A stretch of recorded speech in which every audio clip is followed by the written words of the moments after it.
Bonjour, je m'appelle Christophe André, je suis un salarié de l'association Entropie.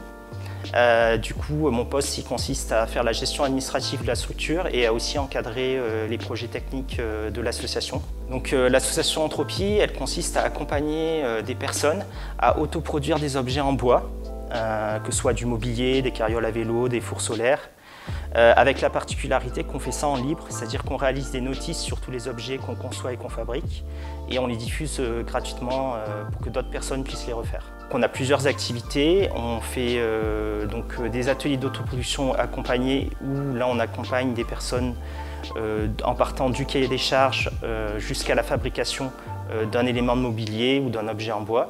On fait des ateliers de bricolage écologique où là c'est des ateliers plus clés en main où en fait on a déjà réfléchi à la conception d'un objet et on le fabrique seulement avec un groupe de personnes. Et puis on construit aussi des tiny houses. Donc on conçoit et on fabrique des tiny houses et lors de la fabrication, on forme des personnes, des futurs autoconstructeurs pour qu'ils puissent fabriquer ensuite leur propre tiny house. Donc aujourd'hui on se trouve dans l'atelier de l'association Entropie. Donc cet atelier il se situe à Mins, dans le Trièves, à 60 minutes de Grenoble. C'est un atelier qu'on a en partie autoconstruit il y a de ça 7 ans. Et dans cet atelier, on a toutes les machines nécessaires pour faire de la menuiserie, c'est-à-dire une rabot d'ego, une scie à format, une toupie, une scie à ruban. Et c'est dans cet atelier qu'on accompagne des personnes à fabriquer des objets en bois. Donc aujourd'hui, on se trouve dans l'atelier pour faire des aménagements. Donc c'est quelque chose qu'on repousse souvent, qu'on n'a pas trop le temps. Et là, on avait un peu de temps qu'on en a profité pour concevoir et fabriquer des meubles pour ranger nos sacs quand on vient, pour ranger la vaisselle, etc. Et en même temps, on en profite aussi pour former des services civiques à ce moment-là. Donc notamment, il y a Cassandre qui va réaliser en fait les portes des caissons des meubles qui ont été réalisés auparavant par Cyrielle, notre service civique. Donc ces portes, en fait, c'est un modèle de porte qu'on a pris sur l'aire du bois, qui a été conçu et fabriqué par Boris Bolland, qui est aussi l'initiateur de ce site internet collaboratif. Et du coup, on a repris les plans qu'il fournit sur internet et on les a adaptés à notre mobilier et puis ensuite on a fabriqué ces meubles-là. Donc la particularité de ces portes, c'est qu'elles respectent les règles de construction traditionnelles d'une porte avec des montants, des traverses et un panneau, tout en ayant un aspect assez contemporain.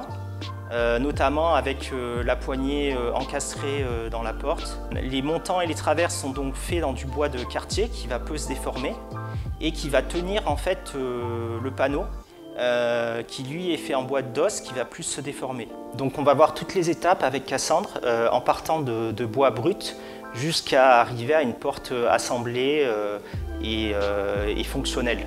Donc en arrivant dans l'atelier, la première chose qu'on fait, c'est de revoir les règles de sécurité, c'est-à-dire réénumérer le règlement intérieur de fonctionnement de l'atelier, mettre des chaussures de sécurité, mettre des lunettes et un casque et un masque en cas d'activités qui font vraiment de la poussière. Ensuite, on peut commencer à envisager la fabrication à partir de la conception.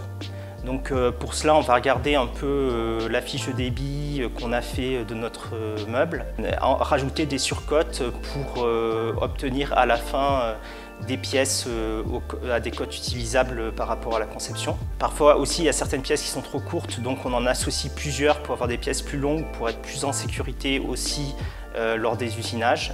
Une fois qu'on a fait ce travail-là et qu'on a une sorte de fiche de débit un peu augmentée avec les cotes augmentées de nos morceaux de bois, on va pouvoir aller calpiner ces pièces-là dans les morceaux de bois bruts de scierie, en fait, les planches brutes de scierie. Une fois qu'on a calpiné les planches qu'on va vouloir récupérer à la fin, on commence par dégrossir à la scie sauteuse nos planches brutes de scierie pour pouvoir les manipuler plus facilement. Ensuite, on les dégrossit encore un peu à la scie à ruban et à la scie à format. Après vient les étapes de corroyage où on va dans un premier temps dégauchir une première face, c'est-à-dire faire une face plane. Une fois qu'on a cette face plane de référence, on va faire une face perpendiculaire à cette première face plane. Dans premier temps de série. Et ensuite, on va venir raboter 2 faces parallèles à ces 2 premières faces de référence. Donc là, on obtient un morceau de bois qui est à notre section finale. Vient ensuite du coup le tronçonnage pour avoir les longueurs finales de notre ouvrage. Donc on va faire ensuite du panotage, c'est-à-dire qu'on va assembler plusieurs morceaux de bois pour former un panneau. Donc le panneau, lui, va être fait en bois de dosque et du coup on va alterner les fibres pour que si le panneau se déforme, il reste toujours plat. Donc ce panotage, on le réalise par collage à plat joint en rajoutant quelques lamelles d'assemblage, communément appelées aussi biscuits, pour notamment que les bouts de bois ne glissent pas sous l'effet de la colle et du serrage.